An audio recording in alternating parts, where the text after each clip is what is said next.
Bismillahirrahmanirrahim.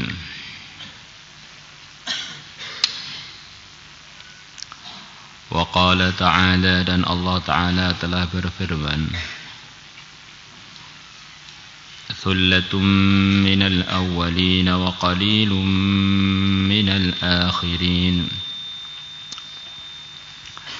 Thullatun, orang-orang yang awal-awal masuk Islam, awal-awal masuk surga, adalah sekelompok besar dari orang-orang awal.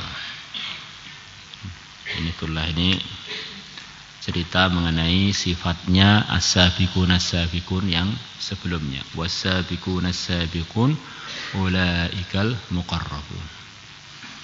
Dan orang-orang yang awal-awal masuk Islam, akhirnya mereka menjadi orang-orang yang awal-awal masuk surga. Ini kelompok yang begini ini di awalnya umat Islam banyak. Wa qalilun, dan sedikit, sekelompok kecil, minal akhirin, dari orang-orang akhir. Kalau orang akhir bagaimana bisa menjadi as-sabiqun as-sabiqun? Di antara gambarannya, dia di negeri dia atau di kampung dia menjadi orang yang paling awal dalam dapat hidayah. Akhirnya walaupun zaman akhir, dia digolongkan as-sabiqun as-sabiqun, minimal mengikut orang yang sezaman dengan dia. Ala sururin maudunah, mereka di atas dipan-dipan yang dihiasi dengan berbagai macam hiasan. Muttaqiina, mereka bersandaran alaiha, atas dipan-dipan tersebut. Mutaqabilin, saling berhadap-hadapan. Di antara suasana orang-orang terbaik yang masuk surga nanti, ada waktu antar orang-orang tersebut duduk bareng-bareng ngobrol-ngobrol. Kemudian ada yang berkhidmat, hamba-hamba Allah yang begitu tampan, anak-anak remaja yang terus-terusan tampan, tidak menjadi tua.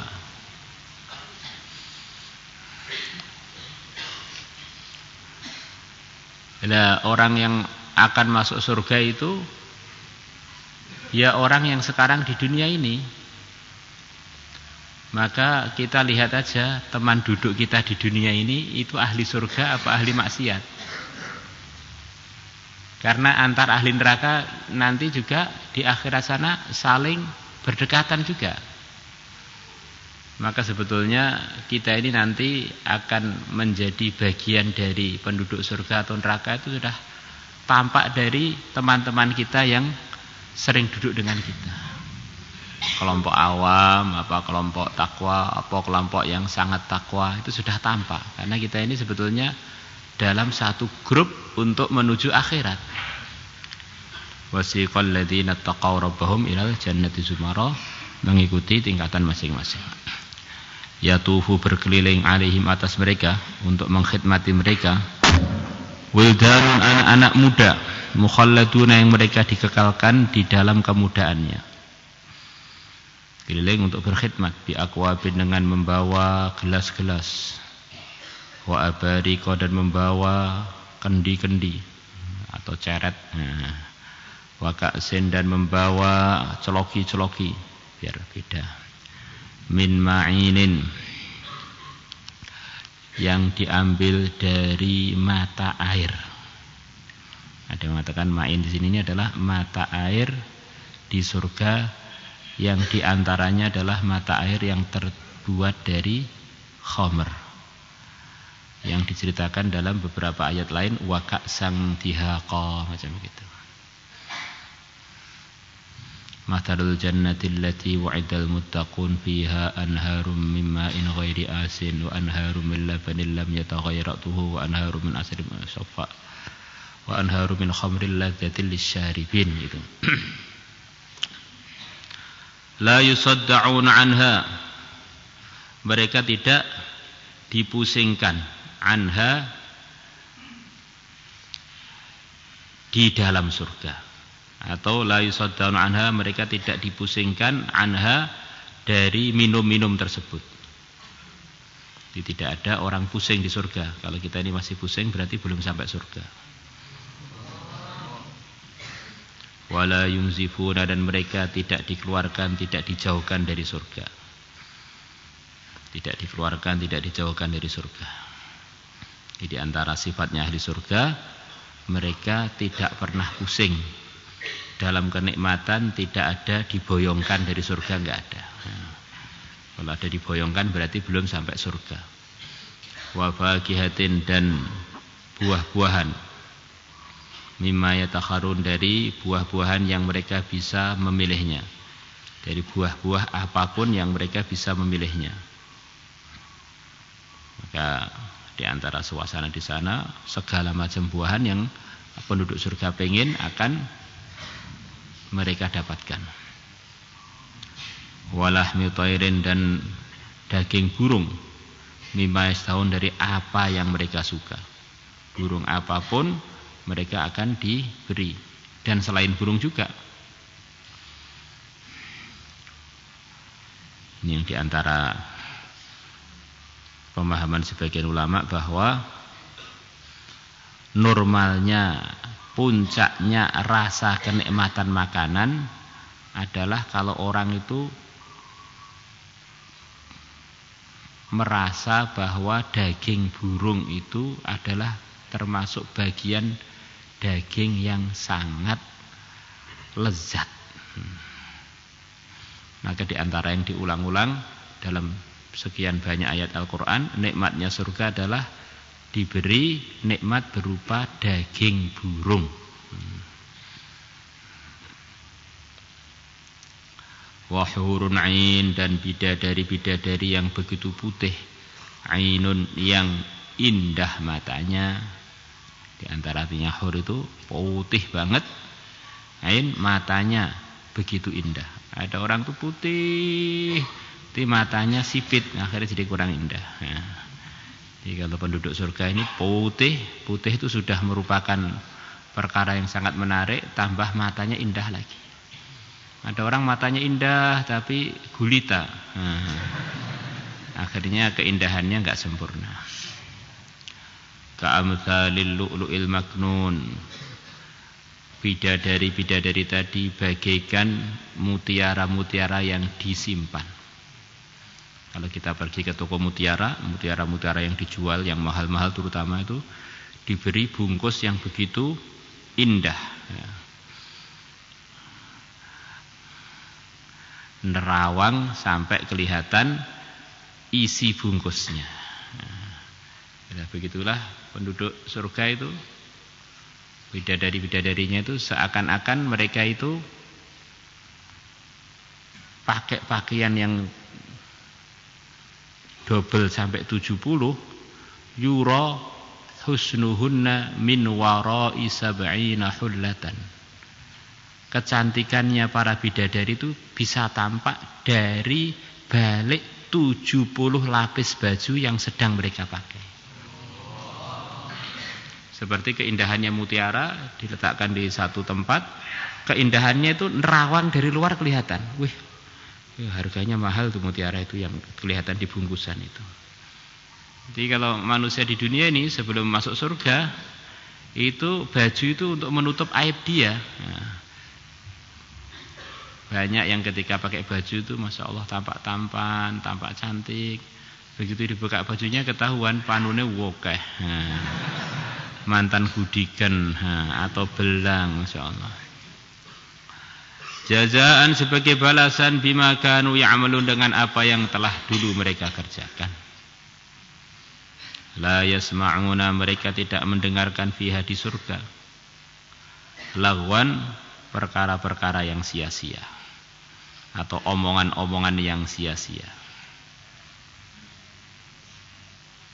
Jadi di surga itu enggak ada yang enggak bermutu, semuanya bermutu. Jadi omongan sia-sia itu memang tidak satu keindahan.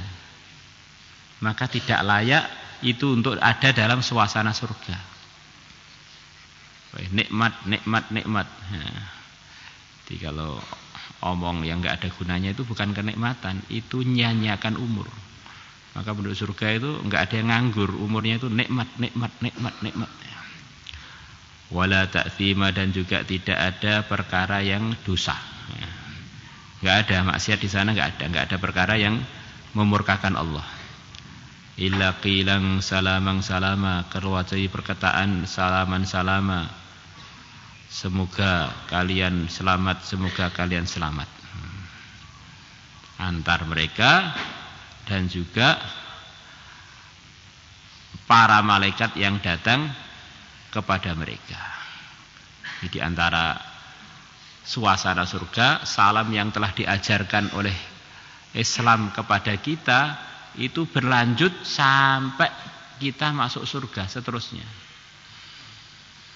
Maka di antara ciri khasnya calon-calon penduduk surga punya 3 amalan: menyebarkan salam, yang kedua it'amut ta'am, suka berikan makanan pada orang lain, kemudian tahajud ketika orang-orang pada tidur. Maka kalau kita ini suka salam, ini mungkin alamat kita ini akan layak masuk surga. Kemudian salamnya malaikat, wal malaikatu yadkhuluna alaihim min kulli bab salamun alaikum bima sabartum. Kemudian salam dari Allah, salamun qaulam mir rabbir rahim. Salam di antara mereka. Insyaallah.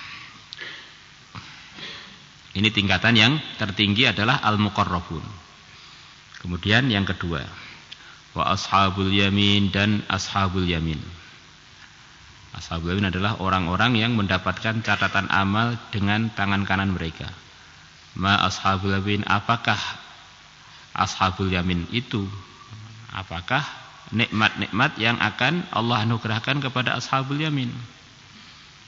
Fi sidrim makhdud, mereka ada di antara pohon bidara yang telah dihilangkan durinya. Di antara pohon yang nanti akan sampai surga yang mirip seperti itu adalah pohon bidara. Yang mana pohon bidara itu kalau berbuah, buahnya enak dikonsumsi. Di negeri-negeri yang 4 musim sangat enak dikonsumsi. Termasuk buah mahal. Sampai kalau di negeri-negeri Arab termasuk madu yang mahal adalah madu sidr. Madu yang tawonnya itu ngisepnya dari nektar-nektar dari bunga-bunganya pohon bidara. Ini dianggap sangat manfaat untuk macam-macam keperluan tubuh. Maka kalau dalam kitab-kitab fikih, di antara yang disarankan kalau ada orang meninggal, di antara kesunahannya untuk dimandikan dengan air yang airnya diberi daun bidara, biar jenazahnya enggak cepat kaku, enggak cepat membusuk. Maka disarankan setiap kampung minimal ada 1 pohon bidara supaya sunnah ketika memandikan jenazah itu terus berlanjut. Maka kalian kalau pulang di antara pohon yang perlu kalian tanam itu adalah pohon bidara. Sambil ingat-ingat nih, pohon bidara ini akan terus berlanjut sampai surga. Ini pohon bidara. Tapi beda dengan bidara dunia. Bidara dunia banyak durinya. Kalau sudah masuk surga, yang menyakiti itu enggak ada di surga itu. Maka yang nyakiti itu dihilangkan. Fi sidrim mahdud wa talhin mangdud, dan buah pisang yang bersusun-susun. Di pisang itu akan termasuk bagian dari hiasannya surga. Kita ini mungkin di negeri kita banyak pisang, akhirnya kita kurang menghargainya. Tapi di negeri-negeri yang tidak ada pisang itu nganggep pisang itu Masya Allah, buah mahal sekali. Kemarin itu kita ke negeri mana ya, diceritakan oleh negeri mana, pisang itu 1 biji itu harganya $150. 2 jutaan lebih, Masya Allah. 1 biji, bukan 1 sisir, Masya Allah. Di tempat kita karena banyak pisang sampai kurang dihargai.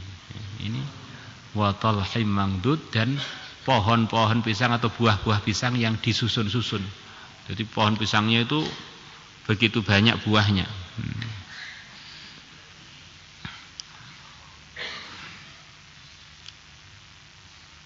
Wa dhillin mamdud, dan naungan yang begitu panjang, yang begitu luas. Di surga itu enggak ada kemanasan. La yarona fiha syamsau wala zamharira. Tidak panas, tidak kedinginan. Hawanya terenak. Kepanasan itu enggak enak, kedinginan enggak enak. Terenak, ya enggak panas, ya enggak kedinginan.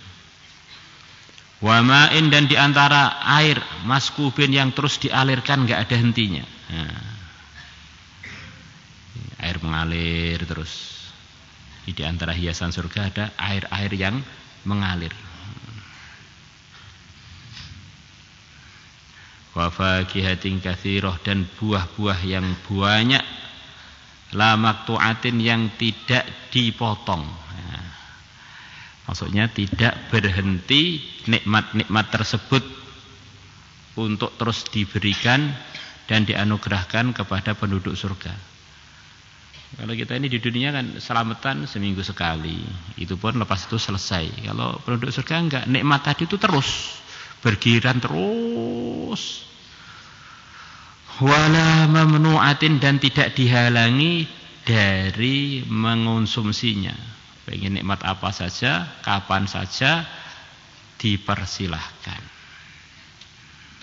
Ada di sekitar kamar kita ini makanan-makanan enak, tapi kita nggak boleh makan, karena nggak punya duit, nggak bisa bayar. Di sana enggak. Wa furushin marfu'ah, dan alas-alas tidur marfu'atin, yang diangkat. Apa maksudnya? Banyak maksud, diantaranya ini alas-alas tidur yang begitu enak untuk ditiduri, yang diangkat. Gimana itu? Mungkin empuknya sesuai, ketinggiannya sesuai, nyamannya sesuai, di puncak kesesuaian. Inna, sesungguhnya kami, angsya'nahunna, kami menciptakan para bidadari. Yuhuna ada yang mengatakan para bidadari. Insya'an, dengan tanpa ada permulaan. Tidak perlu ayah, tidak perlu ibu, tidak perlu Nabi Adam, tidak perlu Siti Hawa. Inna angsya'nahunna insya'a, tak ciptakan jadi bidadari. Diciptakan oleh Allah dari za'faron. Akhirnya tidak ada bau apeknya sama sekali.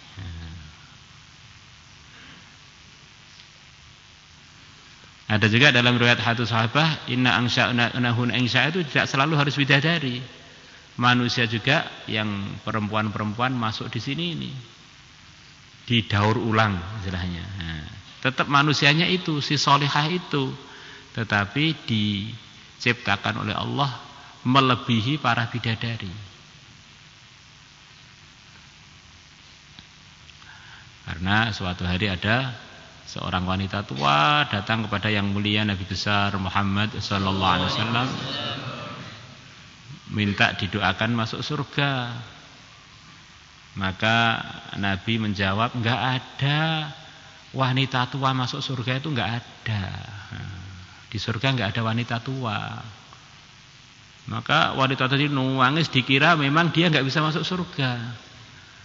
Maka Nabi melihat dia salah paham, bilang, bukan begitu maksud saya. Begitu kamu masuk surga, kamu akan didaur ulang. Allah berfirman, inna angsya'nahunna insya'a. Enggak ada yang tua-tua seperti kamu, enggak ada. Akan jadi muda semuanya. Bukan hanya muda, perawan semuanya. Jadi normalnya, sempurnanya wanita itu adalah kalau perawan. Sempurnanya laki-laki itu kalau tertarik dengan perawan.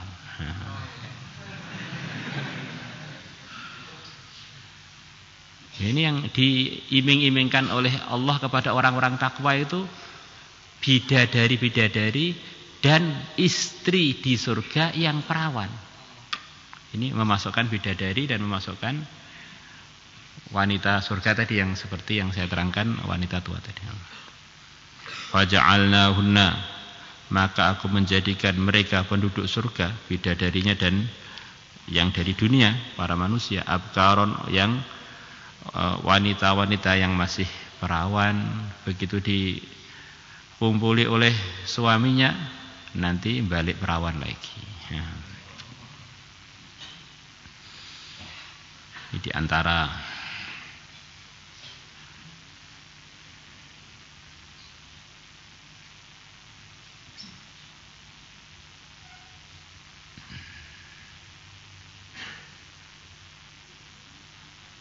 perkara yang akan terus berkelanjutan sampai surga adalah pernikahan, amalan pernikahan. Maka kalau kalian mau nikah itu hasil tirakat begitu loh, bukan hasil syahwat. Kemarin kita di Turki, di sana ada cerita-cerita bahwa di antara sebabnya kemunculan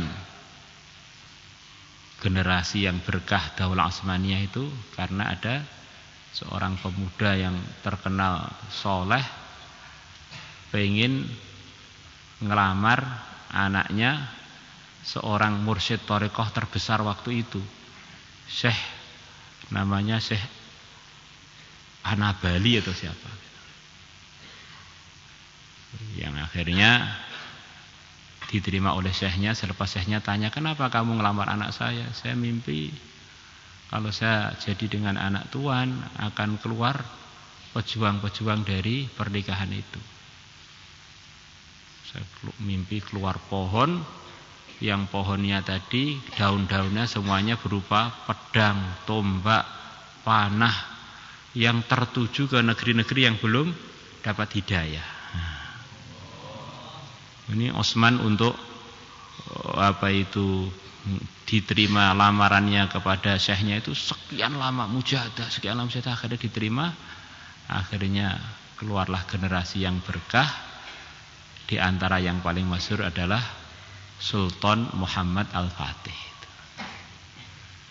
Jadi nikah hasil tirakat, hasil istikharah, bukan orang pengen punya putra putri solihah terus pacaran gitu ya. Itu ya jauh